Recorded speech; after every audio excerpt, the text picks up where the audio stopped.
திருப்பூர் மாவட்டம் பல்லடம் அடுத்த J colony பகுதியைச் சேர்ந்தவர் கமலா. இவர் 20க்கும் மேற்பட்ட ஆடுகளை வளர்த்து வருகிறார். இந்நிலையில் தனது வீட்டில் இருந்த ஆடுகள் மேய்ச்சலுக்காக பல்லடம் அரசு பெண்கள் மேல்நிலைப்பள்ளி பகுதிக்கு சென்றுள்ளது. அப்போது அங்கிருந்த 10க்கும் மேற்பட்ட நாய்கள் ஆடுகளை கடித்ததாக கூறப்படுகிறது. இதனையடுத்து ஆடுகளின் அலறல் சத்தம் கேட்டு சென்ற கமலா நாய்களை விரட்டியுள்ளார். மேலும் நாய்கள் கடித்ததில் அவரது 6 ஆடுகளும் உயிரிழந்தன.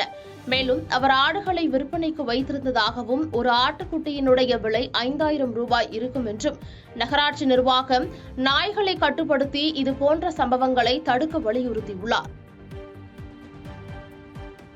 பாதகம் செய்பவரை கண்டால் நாம் பயங்கொள்ளலாகாது பாப்பா, மோதி மிதித்து விடு பாப்பா, அவர் முகத்தில் உமிழ்ந்து விடு பாப்பா. அண்மை செய்திகளை உடனுக்குடன் தெரிந்து கொள்ள இணைந்திருங்கள் இயம்நாடு தொலைக்காட்சியுடன்.